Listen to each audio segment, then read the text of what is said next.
안녕하세요. 프라임 인터뷰 조혜선입니다. 민선 측이 충청북도의 도정 목표가 함께하는 도민 1등 경제 충북인데요. 163만 도민과 함께 풍요롭고 행복한 충북을 건설하겠다는 의지가 담겨 있습니다. 이런 도정 목표 실현을 위해서 내실 있는 공약 사업을 추진해 나가고 있는데요. 자, 오늘 프라임 인터뷰에서는 취임 2년을 앞두고 있는 이장섭 충청북도 정무부지사와 함께 도정 현안과 관련된 다양한 이야기 나눠보도록 하겠습니다. 안녕하세요. 예, 안녕하세요. 네, 먼저 시청자 여러분들께 인사 말씀 부탁드리겠습니다. 예, 도민 여러분 안녕하셨습니까? 정무부지사 이장섭입니다. 제가 이제 정무부지사로 취임한 지 2년 됐습니다. 정말 세월이 빨리 간다는 생각을 합니다. 그러나 하여튼 지난 2년 동안 도민 여러분들과 함께 뛰고 충북 발전을 위해서 현장을 누볐던 그 시간들은 아마도 제 삶에 있어서 가장 행복했던 시간이 아니었나 이렇게 생각을 합니다. 우리 충북의 그 큰 현안들이 하나하나 해결할 때마다 큰 보람으로 다가왔습니다.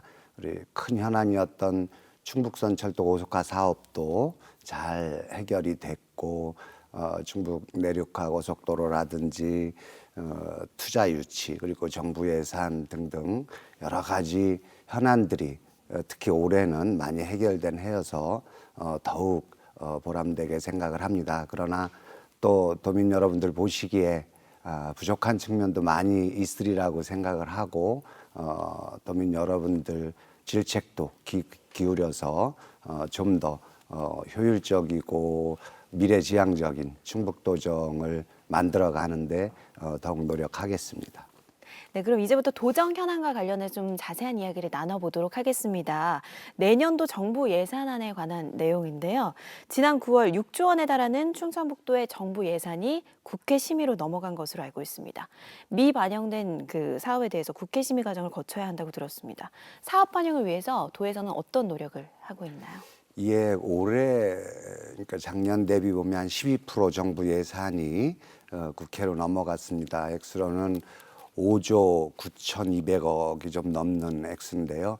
아마도 2009년으로부터 출발해서 보면 2배 이상의 규모라고 볼 수 있겠고요.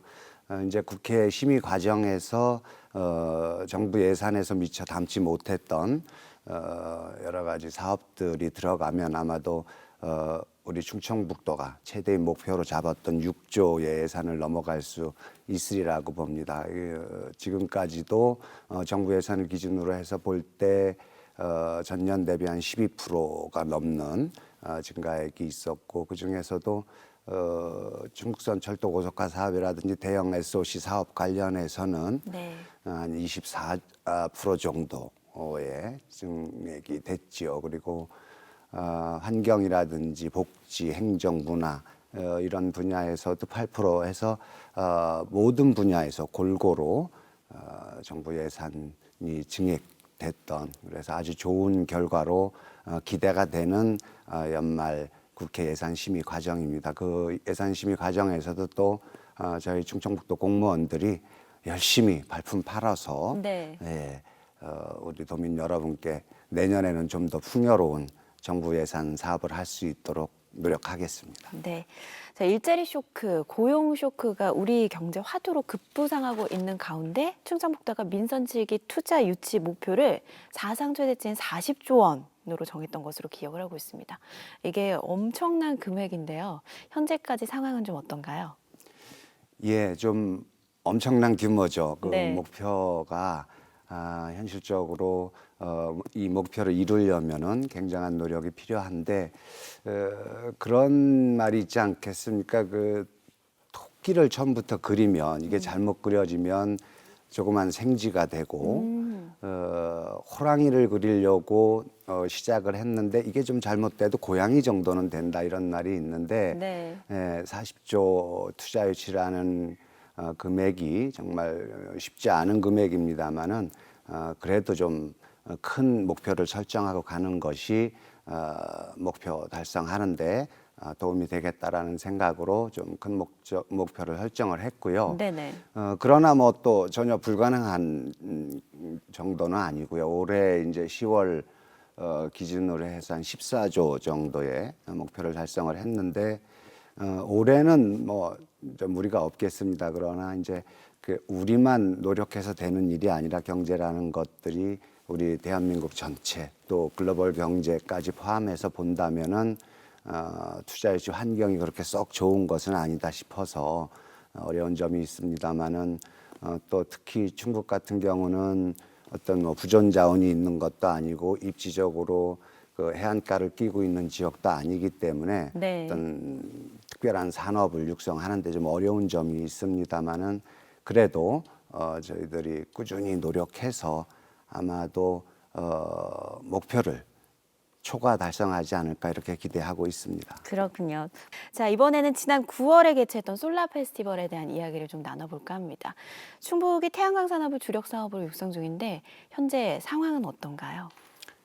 예, 우리 충북의 대표 슬로건이 생명과 태양의 땅 충북 아니겠습니까? 네네. 예, 그래서 태양광 산업을 충북의 주력 산업으로 이렇게 설정을 하고 그동안에 꾸준히 노력을 해왔지요. 해서 충북에서 생산되는 태양광 셀 모듈 비율이 전국 생산량 대비하면 65% 정도를 점유하고 있습니다. 명실상부하게 태양광 산업의 중심 지역이 우리 충북이다라고 볼 수 있겠고요. 네. 그런 어떤 태양광 산업의 발전과 우리 시작의 의미로 출발했던 것이 솔라 페스티벌이지요. 네. 그래서 솔라 페스티벌이 올해로 7번째를 진행하고 있는데 태양광 관련한 산업들 그 관련 업체들이 많이 참여하고 또 우리 도민들이 태양광 산업에 대한 이해 그리고 미래 비전에 대해서 잘 알 수 있는 그런 계기가 됐지요. 올해도 성황리에 끝났고 올해는 또 특히 이제 태양광 산업을 에 이어서 다시 또 어떤 신에너지 산업으로 갈 수 있는 수소 에너지 관련한 뭐랄까요 그 아이템을 집어넣어서 수소와 솔라 에너지가 같이 결합하는 형태의 솔라 페스티벌을 진행을 했습니다. 네, 수소 산업 이야기 잠시 해주셨는데 이 태양광 산업 육성 경험을 살려서 수소 산업에도 지금 깊은 관심을 보이고 있습니다. 얼마 전 수소 에너지 클러스터 최종 연구 보고서를 통해서 충북이 수소 산업 역시 선점하겠다 의지를 밝힌 것으로 알고 있는데요. 이에 대한 좀 자세한 보충 설명 좀 부탁드립니다. 예, 이 수소 에너지가 네. 굉장히 이제 미래 에너지로서 네. 각광받고 있는 시점에 있습니다. 물론 아직도 연구랄까요 많이 진행해야 될 부분이 남아 있기는 하지만 태양광 에너지가 아주 정말 무공해 그리고 친환경적인 측면은 있습니다만은 공간을 많이 차지하는 이런 또 한계도 있죠. 효용성의 문제도 있고 네. 그런데 우리 수소 에너지는 이게 수소가 보통 이제 탄소가 산소와 결합하면 일산화탄소가 돼서 유해 물질이 되는데 수소는 산소와 결합하면 H2O 물이 된단 말이죠. 네네. 그래서 정말 공해 없는 에너지다. 이런 가능성 때문에 많이 지금 국가 정책으로도 좋은 미래 전망을 가지고 있습니다. 그래서 뭐 어떤 산업이든 선점하는 것이 중요하고 그래서 충청북도가 수소 관련한 또 충주의 현대모비스 수소차를 생산하는 그런 기업도 있고 또 이 태양광 에너지와 결합됐을 때 정말 순수한 수소를 이용한 전기를 생산할 수 있기 때문에 충청북도가 나름대로 가지고 있는 기존의 인프라 내지는 장점들을 잘 살려서 미래 에너지 산업으로 갈 수 있는 길이다 생각해서 충청북도의 새로운 먹거리로서 수소 에너지 산업에 대한 관심과 또 어떤 정책적 지원 네. 이런 부분들에 집중하고 있습니다. 네, 태양광 산업에 이어서 수소 산업의 중심지로서 충북도 기대가 됩니다. 자, 이번에는 일본의 수출 규제 문제로 좀 넘어가 볼까 하는데요. 일본 수출 규제로 정부에서도 탈일본 정책을 추진하고 있고 그 여파가 충북 기업체도 영향을 미치고 있습니다. 이를 위해서 충청북도 어떤 노력을 기울이고 있을까요? 예, 사실은 이제 그 충청북도가 충청북도의 어떤 수출 비중이 반도체 산업 관련한 부분이 한 45% 정도 큰 비중이죠. 그런데 이제 일본의 어떤 그 위안부 관련한 어떤 보복성 경제 조치로 인해서 수출 규제 품목이 대체적으로 반도체 산업과 관련한 부분이어서 저희 충청북도 차원에서도 굉장히 긴장하고 대응을 했습니다. 도민 여러분들도 마찬가지셨을 텐데. 네. 그러나 사실은 저희들이 대응을 긴밀하게 한 측면도 있고 또 그동안에 우리 산업적 발전들이 잘 돼 왔고 또 일본이 조금 오판한 측면도 있죠. 해서 네네. 실질적인 피해로 이어지지는 않았고요. 오히려 전화위복의 기회로 해서 우리 충청북도의 소재 부품 산업에 관한 어떤 주의를 환기시키는 계기도 됐고 또 투자할 수 있는 그런 계기도 돼서 우리 도민 여러분들이 우려하고 걱정하시는 거에 비해서는 실제적인 피해는 거의 없고 어떤 새로운 전화위복의 어떤 소재 산업, 부품 산업 관련한 부분들이 발전할 수 있는 그런 계기가 됐다 이렇게 생각하고 있습니다. 네, 그 일본 여행 보이콧도 이제 많이 이슈가 됐는데 이런 와중에도 청주공항 이용객이 늘었다는 반가운 기사가 있어요.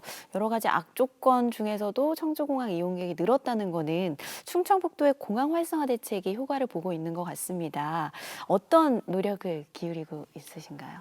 예, 우리 청주공항 이용객이 올해 300만을 넘어간다라는 것들에는 뭐 공항 관계자 포함해서 이견이 없는 상황입니다. 우리 충청북도가 판단해 볼 때도 300만 명을 넘을 수 있는데 가장 중요한 부분이 이제 국제 노선 다변화죠. 여전히 국내 노선에 대한 이용률이 많기는 합니다만은 그동안에 일본, 중국 그리고 베트남, 동남아 뭐 이제 부정기 노선 포함하면 노선들이 굉장히 다양화됐죠. 해서 네네. 인천 공항으로 가고자 그동안에 갔던 중부권의 항공 수요가 청주 공항에서 해결될 수 있었던 그런 측면들이 이제 300만을 쉽게 돌파할 수 있는 측면이었고 우리 충청북도도 청주공항 활성화 측면에서 여러 가지 공항의 어떤 시설, 계류장이라든지 어떤 국제선 대합실에 대한 확충 그리고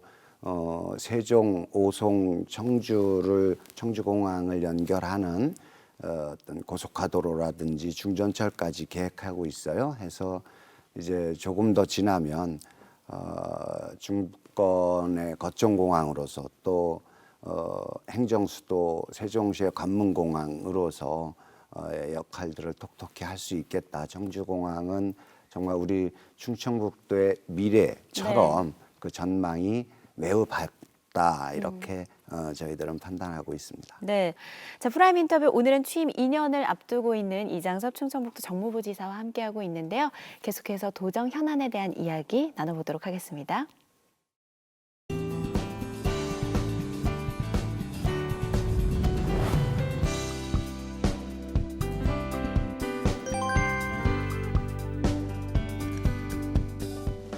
네, 지난 5월입니다. 충북은 2019 전국 지방자치단체 일자리 대상에서 대통령상인 대상을 받았습니다. 도민들의 삶의 질을 높이기 위해서는 일자리 창출이 기본이 우선시 돼야 되는 만큼 이 고무적인 성과라고 볼 수 있는데요. 현재 충북의 일자리 정책은 어떤 것들이 있을까요? 예, 그 일자리라는 것이 이제 우리 충청북도 입장에서 보면은 투자 유치가 잘 되고 네. 투자 유치가 돼서 지역 내에 기업들이 많이 들어오면 우리 어떤 기업들이 성공할 수 있는 기초적인 환경들이 마련이 될 테고 그것들이 이제 일자리로 이어지고 그렇게 네. 가면 이제 이게 도민 행복이다라는 어떤 선순환 구조를 가지고 있을 텐데요. 충청북도는 작년도 그렇고 올해도 그렇고 전국적으로 일자리 관련해서는 그 상위 그룹에 2등, 3등 이렇게 전국적으로 봤을 때 상위 그룹에 포진하고 있죠. 해서 작년보다는 올해가 조금 모자란 측면이 있는데 제가 원인을 살펴보니까 사람이 없어서 고용을 못하는 그래서 좀 떨어지는 정도지 네. 일자리 환경은 굉장히 좋다고 보고 그런 덕분에 이제 정부에서도 충북의 일자리 정책에 대해서 높이 평가해서 대통령상도 받았습니다. 네네. 또 여러분들이 많이 성원해 주신 덕분이겠지요.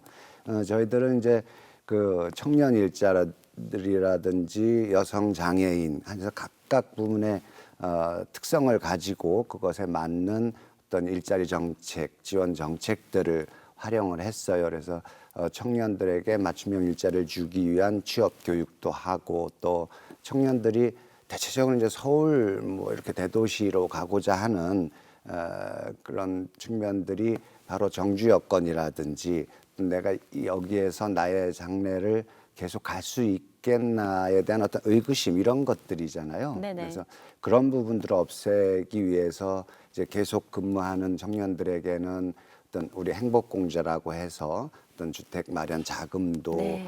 지원할 수 있는 정책도 쓰고 여러 가지 어떤 취업 교육, 재교육하고 또 고급 인력들에 대한 어떤 산학 여기 협력하는 고급 인력들에 대한 양성 이런 측면들을 여러 가지를 골고루 잘 하다가 보니까 우리 충청북도의 어떤 일자리 정책 그리고 취업률이 많이 올라갔다 이렇게 판단이 됩니다. 네. 자, 이번에는 대한민국 신성장 동력인 바이오헬스 산업 이야기를 해보겠습니다. 지난 5월에 문재인 대통령께서 충북을 방문하셨고요. 오송에서 바이오헬스 국가비전 선포식을 가졌었죠. 그만큼 충북이 바이오 산업의 전진기지로 주목을 받고 있는데요.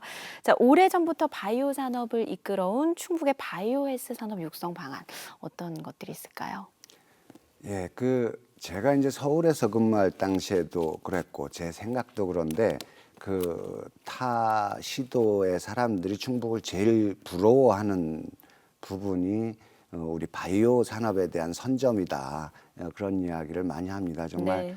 그 바이오 산업 관련해서는 충청북도가 메카다. 이렇게 이야기할 수 있을 만큼 그 일찍 그 바이오 산업에 대한 비전을 알아차리고 또 정부와의 여러 가지 노력 속에서 그 우리 오송을 중심으로 한 바이오 산업의 중심지를 만들어 나갔죠. 해서 지금은 한 그 바이오 관련한 국책기관도 한 6개 국책기관이 들어와 있고 여러 가지 국가 어떤 연구원, 바이오 관련한 연구원들이 많이 포진돼 있어서 바이오 산업의 기본 인프라가 아주 잘 되어 있는 지역이다.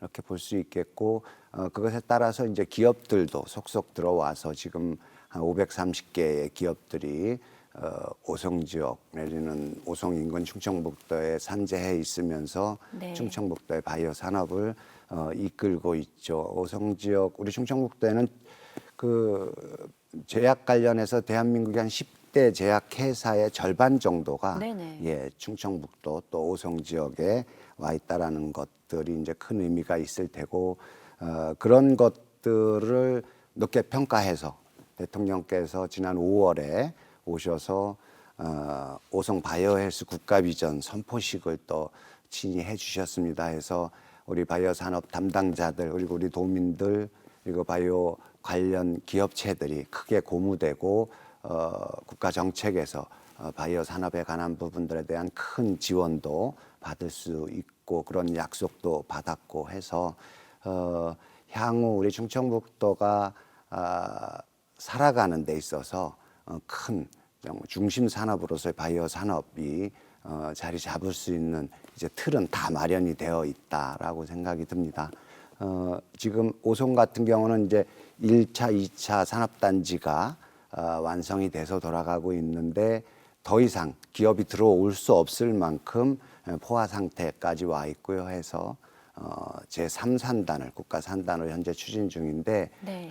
그 규모가 뭐 한 250만 평 정도 됩니다. 그렇게 되면 아마 세계적인 바이오 산업의 중심지가 되지 않을까 이렇게 생각을 합니다. 네, 올해로 7번째를 맞은 오송 화장품 뷰티 엑스포가 지난 22일부터 오늘까지 열리고 있습니다. 오송에서 이 화장품 뷰티 엑스포가 열리게 된 것도 바이오 산업과 연관이 있을 것 같아요. 예, 그렇죠. 이제 바이오 산업이 뭐 생명공학, 제약, 어떤 바이오 메디칼 분야도 있겠고 또 화장품 분야도 바이오 산업의 한 분야로 들어가는데 이 화장품 산업의 경제에서의 비중이 또 적지 않습니다. 해서 우리 충청북도가 바이오 산업 그 중에서도 이제 화장품 산업에 관심을 갖게 되는데요.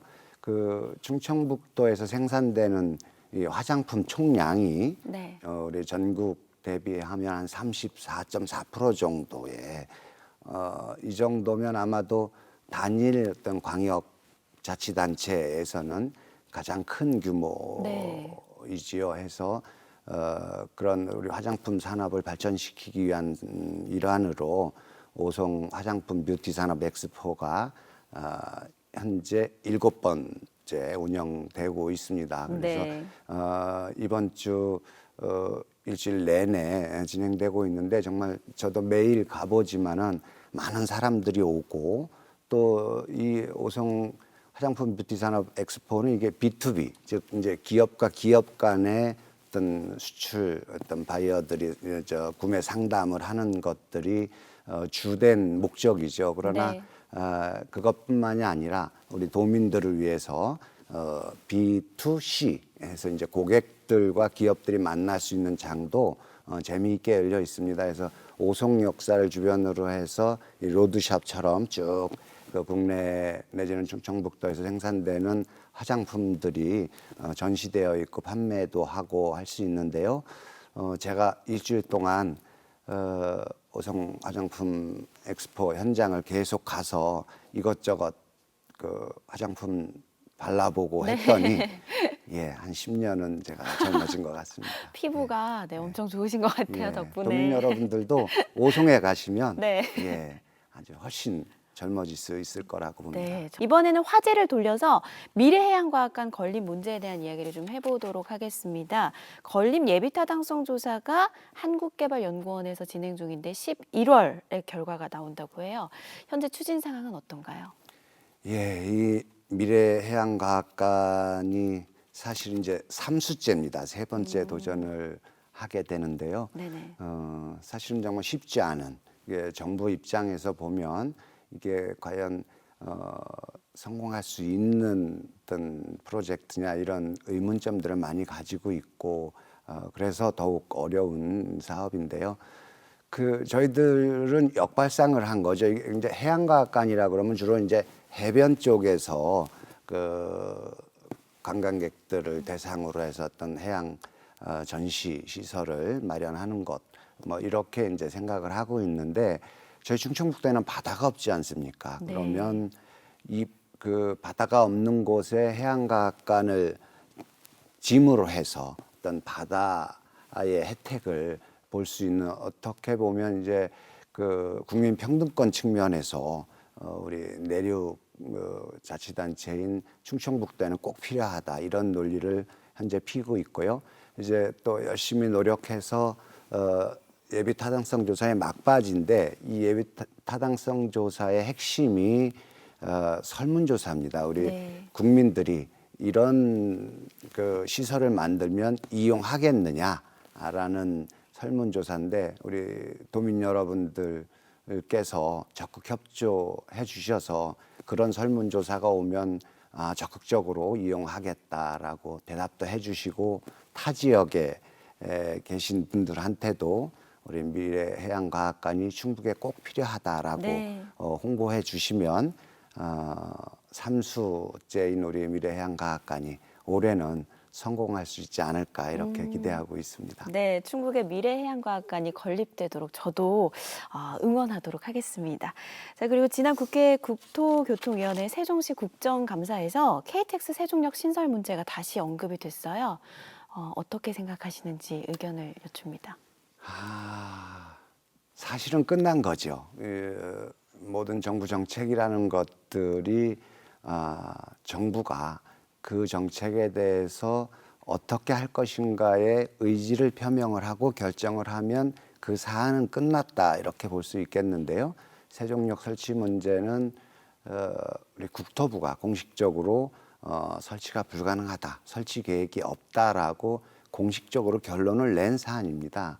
다만 지금 이제 세종시 일원에서 다시 뭐 이 문제를 나오는 것은 대단히 좀 정치적인 수사다 이렇게 볼 수 있겠고요. 우리 충청북도 입장에서는 그런 그 반응에 그런 말들에 우리가 굳이 반응할 필요가 없고 오로지 정부 정책 속에서 결정된 사안들에 대해서 그것을 신뢰하고 믿고 가면 된다. 우리 도민 여러분들께서도 그런 부분들에 대해서 너무 과하게 반응할 필요는 없다 이렇게 말씀을 드리겠습니다. 네, 지난해 그 정무부 지사님께서 북한을 방문하셨어요. 그때 여러 가지 좀 제안을 하고 오셨는데 아직까지 후속 절차가 없습니다. 물론 현재 남북 관계 때문에 그렇긴 한데 다시 이제 남북 교류가 활발해진다면 충북은 북한과 어떤 사업에 중점을 두고 좀 교류를 진행할 계획을 갖고 있는지도 궁금합니다.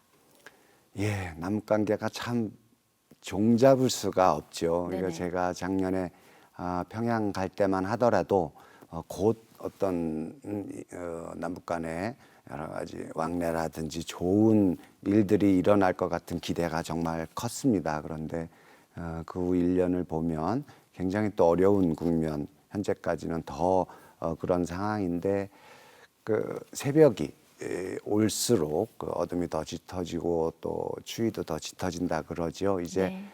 마지막까지 온 것이 아닌가. 그래서 결국은 좋은 방향으로 남북 관계가 잘 열릴 거라고 생각이 들고 저희 충청북도는 이게 그 우리 대표적인 것들이 이제 강호축인데요.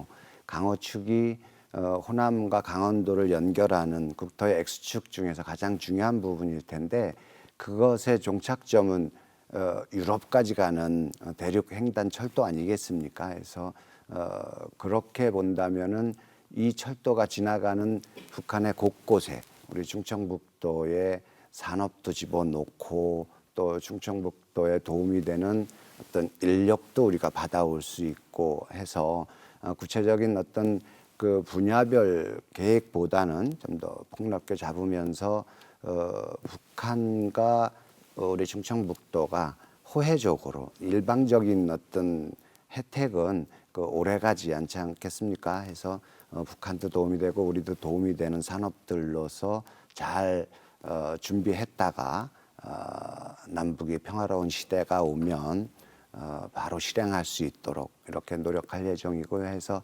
남북교류위원회라든지 그 교류위원회 내에서 분과 활동도 한 5개 분야로 늘려서 현재 그 남북 화해 평화 시대를 대비하고 있고요. 또 남북 어떤 교류 협력 기금도 차곡차곡 마련을 해서 현재 35억 정도가 있는데 한 100억 정도까지 그 규모를 키워서 남북 평화 시대 네. 대응하고 있습니다. 그렇군요. 자, 이장섭 충청북도 정무부 지사님과 함께 이야기 나누고 있는데요. 말씀 나누다 보니까 벌써 마무리할 시간입니다. 아쉽지만 향후 도전 발전을 위한 계획이나 도민 여러분들께 마지막으로 한 말씀 부탁드립니다. 예, 오늘 처음부터 우리 도정의 전반에 걸쳐서 쭉 살펴봤습니다. 저도 오늘 방송을 계기로 해서 충북도정 이렇게 왔구나라고 또 다시 한번 부족한 점이 있나 돌이켜보던 그런 기회가 됐었는데요. 충청북도가 정말 그 최근에 들어와서 전국의 어느 광역자치단체보다 정말 활발하고 활력 있게 가고 있다라는 판단을 합니다. 도민 여러분들께서 응원해 주시고 성원해 주시고 또 그거에 부응해서 우리 충청북도 공무원을 포함한 지역의 지도급 인사들 그리고 국회의원님들 그리고 시민사회단체 모든 분들께서 협력을 하셔서 우리 충청북도는 정말 어떤 갈등도 없고 오로지 그 미래 비전을 향해서 달려가는 정말 훌륭한 도라고 생각이 들고요. 그런 충청북도의 발전에 저도 또 미력이나마 함께 할 수 있어서 정말 다행이고 행복합니다. 도민 여러분들도 충청북도의 발전과 함께 행복해지시기를 제가 이 자리를 빌어서 기원드리고 지금껏 해왔던 것처럼 함께 하는 충북도정이 됐으면 좋겠습니다. 도민 여러분들 감사합니다. 네, 지금까지 이장수 충청북도 정무부지사와 함께했는데요. 오늘 말씀 감사합니다. 네, 고맙습니다. 네. 민선 7기 1년이 지나고 어느덧 중반부에 접어들었는데요. 충청북도는 향후 강우축 개발 조기 실현을 최우선 현안으로 삼고 도민들의 삶의 질을 높이는 데 최선을 다하겠다는 의지를 내세우고 있습니다. 자, 이를 위한 이장섭 정무부지사의 멋진 활약과 앞으로의 행보도 기대해 보도록 하겠습니다. 프라임 인터뷰 오늘 준비한 소식은 여기까지입니다. 시청해주신 여러분 고맙습니다.